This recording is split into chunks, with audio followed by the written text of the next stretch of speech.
परमात्मा का एक अंश है, इसलिए उसका किसी प्रकार का कोई कर्म नहीं। उसका जन्म होगा, उसका मृत्यु होगा, उसका मृत्यु होगा, उसका ये कर्म होगा। आत्मा का जन्म नहीं है इसलिए उसका मृत्यु नहीं है, उसका मृत्यु नहीं है इसलिए उसका कोई कर्म नहीं है। तो शास्त्र मानते हैं कि पुनर्जन्म होता है, क्योंकि आत्मा जो है वो देह को बदलती रहती है और मनुष्य की जो इच्छाएं हैं वो कभी भी पूरी नहीं होती। वो थक जाता है, बूढ़ा हो जाता है, थक जाता है, लेकिन वो भोगने की इच्छा वैसे ही रह जाती है। वो भी चाहता है कि मैं वो पेड़ को तोड़ूं, मैं उस फल को खाऊं, लेकिन ना दांत रहे हैं, ना वो कुर्सी रही है, ना वो शरीर अब रहा है, पूर्व से उसका जाने दो। लेकिन वो इच्छाएं अपूर्ण है, मन में वो इच्छाएं अपूर्ण है, लेकिन वो शरीर अब साथ नहीं दे रहा है कि आदमी रिस्ट्रिक्शन ले लेते हैं, लेकिन वो इच्छाएं कभी पूरी नहीं होती, इसलिए पुनर्जन्म होते हैं, पुनर्जन्म होते ही रहते हैं, लेकिन इच्छाएं अभी भी अपूर्ण ही है। तो इसलिए शास्त्र ये कहते हैं कि इच्छाओं का समाप्ति वो भक्ति के बिना नहीं। तो जो लोग भक्ति करते हैं, भगवान का नामस्मरण करते हैं, भगवान को अपने जीवन का केंद्र मानते हैं, जो आत्मा शरीर को केंद्र मानती है वो मुक्ति नहीं ले सकती, क्योंकि शरीर तो बदलता ही रहेगा, इसका कोई अंत नहीं है। तो आत्मा जब परमात्मा को अपने जीवन का केंद्र मान ले तो वो भक्ति बन जाती है। तो जब भक्ति बनती है तो उसको मुक्ति मिल जाती है।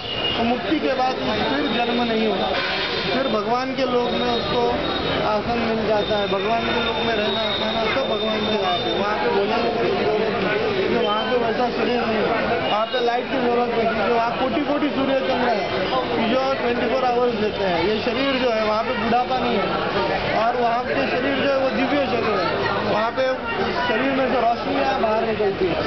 इतना सुंदर, इतना अच्छा वो लोग हैं, वहाँ कोई किसी प्रकार की कोई गंदगी नहीं है, और वहाँ पे किसी प्रकार कोई टेंशन नहीं है। तो वहाँ का जो लोक है वो अतिशय सुंदर लोक है, इसलिए आत्मा जो है वो परमात्मा लोक में जाने के लिए तरसती है, तो फिर सारी घटिया चीज़ों में अटक जाती है, इसलिए उसको पुनर्जन्म में आना पड़ता है, वो जन्म लेता रहता है। इसको हम कहते हैं पुनर्जन्म।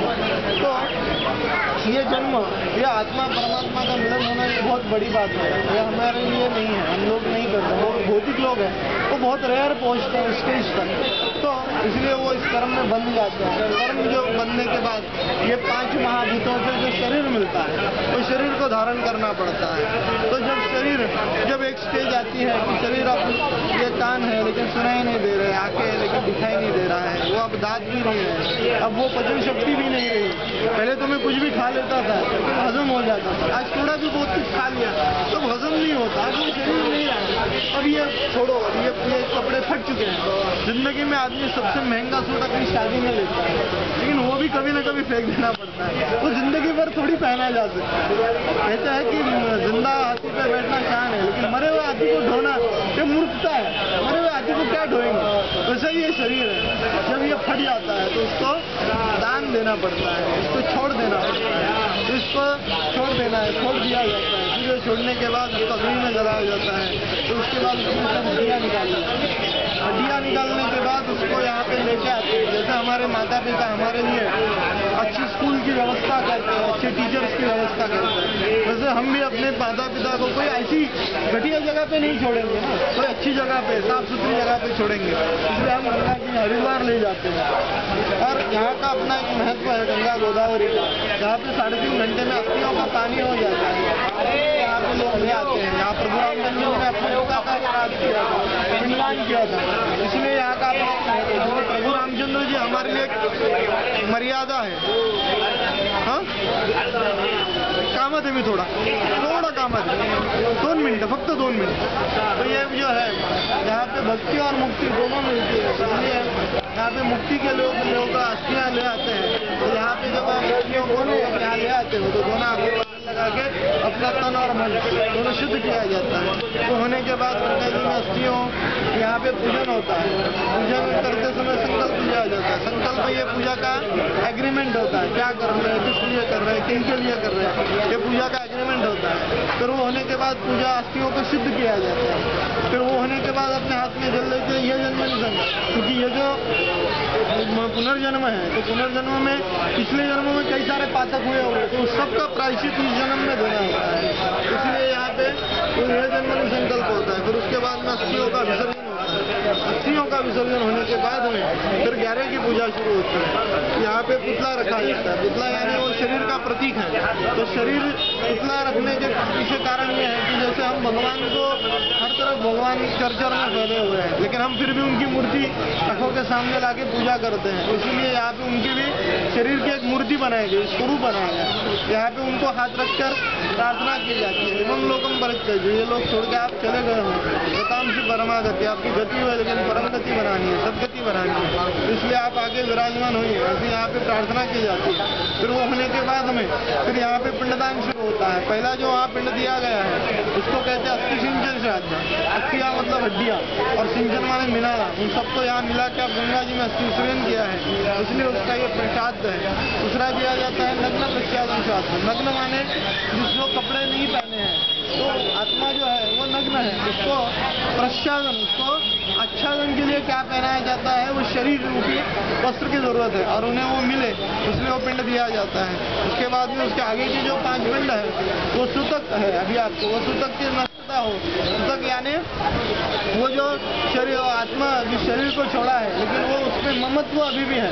घर परिवार संसार सब में 12 दिन तक ममत्व रहता है। इतना आसान नहीं है साहब। घर में कोई छोटा जानवर होता है, वो भी मर जाए तो 2 दिन निवाला गले से नहीं निकलता। ये शरीर, इसको साबुन लगाया, टिकिया लगाया, इसको इतना संभाला, इसको छोड़ देना इतना आसान थोड़ी है।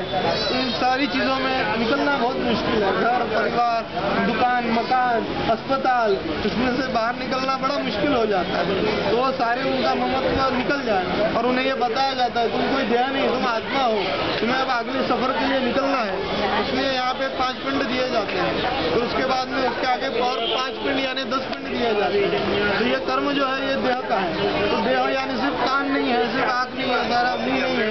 तो देह यानी अवयवों का समूह, उसको हम देह, जैसे हम गाड़ी कहते हैं, गाड़ी माने सिर्फ स्टीयरिंग नहीं है, सिर्फ ब्रेक नहीं है, गियर नहीं है। तो ये क्या है, गाड़ी माने क्या है, सारे स्पेयर पार्ट का एक समूह। तो उसी प्रकार से हमारा शरीर क्या है, अवयवों से बनता है। तो सारे अवयवों का श्राद्ध जब होगा तो शरीर का होगा, इसलिए सारे अवयवों का श्राद्ध किया गया। सर के बाल से लेके पैर के नाखून तक जितने भी अवयव है उन सबका यहाँ श्राद्ध किया गया। उसके बाद में एक जो पिंड रखा गया है, एक पिंड रखा है, वो 11वें का है, जो आप 11वां दिन कर रहे हैं उसके लिए है। उसके बाद में ये 15 मासिकों का श्राद्ध, फिर 12 महीनों का श्राद्ध होता है, क्योंकि जमीन से सर्वलोक जाने में 365 दिन लगते हैं। 365 दिन मतलब 12 महीने। तो 12 महीनों के 12 श्राद्ध और 3 श्राद्ध और होते हैं। 3 महीने का श्राद्ध होता है, 6 महीने का श्राद्ध और एक 12 महीने का श्राद्ध, कुल मिला के होते हैं 15। इसलिए 15 महीनों का श्राद्ध यहाँ खिलाया जाता है। तो होने के बाद में यहाँ पे ये भगवान की पूजन किया जाता है। इसको कहते हैं नारायण बलि। नारायण बलि ये शब्द का अर्थ है कि यमदूत जो है 14 यमदूतों का परिवार है। 14 यमदूतों का यहाँ पूरा परिवार बंधा हुआ है। तो ये 14 यमदूतों में से किसी एक ने आपके दादा के प्राण हारे तो उन्हें सदगति मिले, किसी भी प्रकार का यमदूत तकलीफ न दे, इसलिए इनको पूजा करके तृप्त किया जाता है। फिर उसके बाद में जैसा हमारे घर में मेहमान आते हैं तो मेहमान को हम सीधा आओ चलो भोजन को बैठो, ऐसा नहीं। तो आने के बाद हम उनको पहले चाय बिस्कुट देते हैं। तो उसी प्रकार से यहाँ फल अर्पण किए गए। फिर उसके बाद में हवन किया गया। हवन यानी वो उनका भोजन है। तो भोजन हर एक को अलग अलग पद्धति है। अभी मैं जो छोटा बच्चा है वो अलग से भोजन करेगा, उसका निवाला अलग होगा, गाय भैंस का निवाला अलग है, उनकी खाने की पद्धति अलग है। उसी प्रकार से जो दिव्य लोक के हैं रहवासी, उनकी भोजन की पद्धति अलग है। उनकी भोजन की जो परिस्थिति है वो है राख में। हम जब उसमें अग्नि में आहुति डालते हैं, स्वाहा कहते हैं, तो जब स्वा कहते हैं तो उनका मुंह खुल जाता है और जब हा कहते हैं तो मुंह बंद होता है। तो बीच में स्वाहा के बीच में ही हमें वो आहुति अग्नि में डालनी है। तो जब हम उसमें आहुति डालेंगे तो उनको अंतरिक्ष लोक में मिलती है, इसलिए यहाँ पे हवन किया जाता है। वो होने के बाद में ये तर्पण किया जाता है। तर्पण या इस प्रकार से ये है कि पहले ज़माने में बहुत सारे नियम, बुढ़ापा जब आता था 60 साल का बुढ़ापा जो हम पकड़ते हैं तो उस जमाने का बुढ़ापा अलग साल का था। लेकिन जब हम 60 साल का पकड़ते हैं तो 60 साल में ये घर परिवार दुकान मकान सब छोड़कर ईश्वर के नामस्मरण के लिए, ईश्वर के प्रार्थना के लिए निकल जाते थे। लेकिन आजकल लोग 60वें साल में शादियाँ कर रहे हैं, वही सारी चीज़ों से कहाँ मुक्त हो पाएंगे, वो अब दिन में रहे नहीं है। तो इसलिए उन्होंने संन्यास नहीं लिया आखिरी दिनों में। नहीं, इसलिए एक दोष है। उसके बाद में गीता जी का पाठ ही नहीं हो पाता, फिर दिया बुझ जाता है, काम बेड पे गुजर जाते हैं, उन सारी चीज़ों का परिहार हो, इसलिए यहाँ पे ये कुत्ता रखा जाता है। इससे सारे दोष नष्ट होते हैं। फिर वो नष्ट होने के बाद में फिर पिप्पल पे जल दिया जाता है। पिप्पल यानी हमारे पुरखों के स्वरूप। तो पुरखों को हम प्रार्थना क्या करते हैं कि हमारा जो परिवार है वो समुद्र के पानी की तरह बहता है, नदियों की तरह नहीं। नदियाँ सूख जाती है, नदी नाले सब सूख जाते हैं, समुद्र कभी सूखता है क्या? कभी नहीं सूखता। तो हम हमारे पुरखों से प्रार्थना ये करते हैं कि हमारा जो ये परिवार है समुद्र के पानी की तरह बहता रहे और सूर्य की तरह तेजस्वी युवक हमारे कुल में पैदा हो और चंद्रमा की तरह शीतल शांत और माता पिता के नाम रोशन करने वाली लड़कियां हमारे कुल में पैदा हो, ऐसे ईश्वर को प्रार्थना की जाती है। और फिर उसके बाद में उनसे आखिरी प्रार्थना की जाती है, संतान मकान सब में बरकत देने के लिए प्रार्थना की जाती है। हर समझ में बहुत शॉर्ट में समझाया हूँ, लेकिन डीप में आपको बहुत जल्दी